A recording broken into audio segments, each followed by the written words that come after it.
Hello and good day. Welcome back to our class. This is teacher Oni de Guzman and our topic for today is factoring difference of two squares.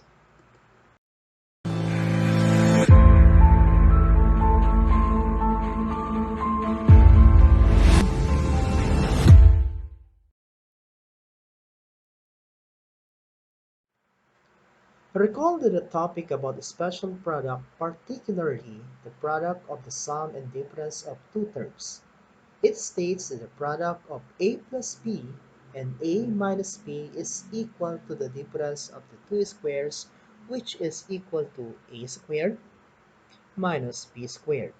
Notice that when the sum and the product of two terms are multiplied, meaning the first and the second term of the factors are the same but they differ with the operation. So one is positive and the other one is negative. The result will always be the difference of the squares of the two terms. That is, you square the first term, square the second term, and the operation between them is difference. Thus, to factor the difference of two squares, you have to reverse the pattern of a squared minus b squared is equal to the product of a plus b and a minus b. In order to use this factoring technique, recall the concept of perfect squares. So a perfect square is a number or expression which can be written as the exact square of rational quantity. Here are the steps in factoring difference of two squares. So number one is express the first and the second terms in exponential form with a power of 2. Number two, subtract the two terms in exponential form following the pattern of a squared minus b squared. And number three is factor completely following the pattern of a squared minus b squared is equal to the product of a plus b and a minus b. So let's have our example number one. Write x squared minus 9 in completely factored form. So let's recall our step number one. That is express the first and the second terms in exponential form with a power of 2. So that is why if we have x squared, that is equal to x times x, which is equal to x squared. 9 is equal to 3 times 3 or 3 squared. Step number 2 is subtract the two terms in exponential form following the pattern of a squared minus b squared. So we have now x squared minus 3 squared.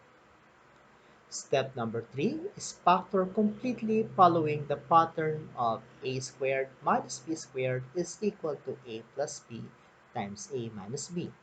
So we have now x squared minus 9 is equal to a plus b times a minus b. So therefore, we can say that the complete factor form of x squared minus 9 is equal to x plus 3 times x minus 3. Let's have example number 2. Write 16a to the 6th power minus 25b squared in completely factored form. So again, we'll express the first and the second terms in exponential form with a power of 2. So that is why we have 16a to the 6th. This is the same as 4a cubed times 4a cubed, or that is equal to 4a cubed squared. Another thing is if I have 25b squared, so this is equal to 5b times 5b or 5b squared. Step number 2 is subtract the two terms in exponential form following the pattern of a squared minus b squared. So again, we have 4a cubed squared minus 5b squared derived from these expressions. Number 3, we have factor completely. So I have 16a to the 6 minus 25b to the second power. So this is equal to 4a cubed plus 5b times 4a cubed minus 5b. So therefore, we can say that the complete factored form of the given expression is equal to 4a cubed plus 5b times 4a cubed minus 5b. Let us now consider problem number 3. Write a squared b to the fourth power minus 81 in completely factored form. So again, what we're going to do is simply express the first and the second terms in exponential form in power of 2. This is our step number 1. So what we have is a squared b to the fourth power can be factored as a b squared times ab squared.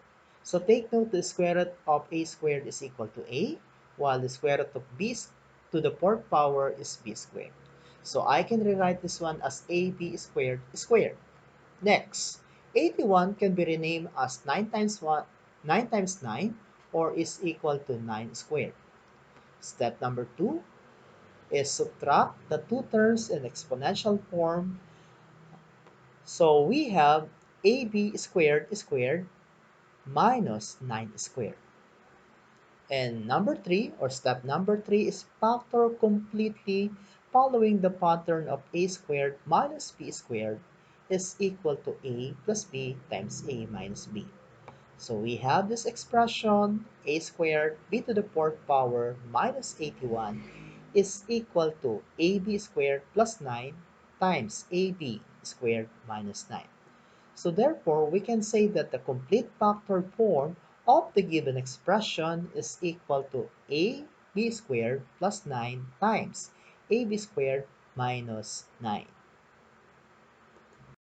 Let's move on to problem number 4. Write x to the fourth power minus 16 in completely factored form. So again, we will follow our step number 1. So that is express the first and the second terms in exponential form with a power of 2. So I have x to the fourth power can be factored as x squared times x squared because the square root of x to the fourth power is equal to x squared. So x to the fourth power can be renamed as x squared squared. Number okay, the second step is 16. This can be renamed as 4 times 4 or equal to 4 squared. Step number 2 is subtract the two terms in exponential form following the pattern of a squared minus b squared. So we have now x squared squared minus 4 squared.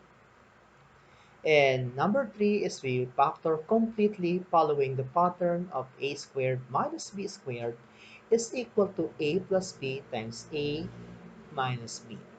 So we have x to the fourth power minus 16 is equal to x squared plus 4 times x squared minus 4.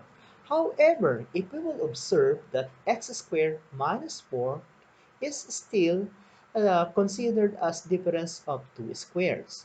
So that is why, okay, we will copy x squared plus 4 this because this is already a prime, meaning to say this is no longer factorable.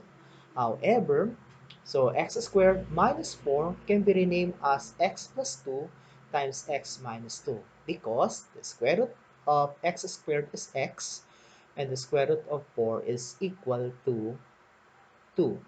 Applying this formula, so we have a squared minus b squared is equal to a plus b times a minus b. So that is why we have x plus 2 times x minus 2. So therefore, so the complete factor form of x to the fourth power minus 16 is equal to x squared plus 4 times x plus 2 times x minus 2. Let's move on to problem number 5. Write 3a to the fourth power minus 48 in completely factored form. So if we will observe, okay, we cannot easily apply the techniques of difference of two squares. So what we're going to do is find the GCF of the terms then express as factor form. So the greatest common factor between 3a to the fourth power minus 48 is equal to 3. So then we will express this expression in factor form. So that is why we have 3a to the fourth power divided by 3 is equal to a to the fourth power. Then 48 divided by 3 equals 16. So we have now difference of two squares. So we can apply now this step such that express the first and the second terms in exponential form with a power of 2. So that is why we have a to the fourth power is equal to a squared squared. On the other hand, 16 is equal to 4 squared. So step number 3 is subtract the two terms in exponential form following the pattern of a squared minus b squared. So that is why we have a squared squared minus 4 squared. So factor completely following the pattern of a squared minus b squared. So I can have 3a to the fourth power minus 48. Do not forget your GCF of 3. Then the factor form of a squared squared minus 4 squared is equal to 3 times a squared plus 4 times a squared minus 4. So, however, a squared minus 4 can be still a factor because this is an expression of difference of two squares. So I can rewrite this one as, okay, copy all the rest because a squared plus 4 is already a prime number. Then a squared minus 4 can be expressed as a plus 2 times a minus 2. Why? Because the square root of a squared is equal to a, and the square root of 4 is equal to 2. So we simply follow the pattern of a squared minus b squared is equal to a plus b times a minus b. So therefore, we can say that the complete factored form of the expression 3a to the fourth power minus 48 is equal to 3 times a squared plus 4 times a plus 2 times a minus 2. So that ends our discussion on the difference of two squares. So this is Teacher Onan Guzman. Do not forget to subscribe to my channel so that you will be notified about my new videos. Thank you.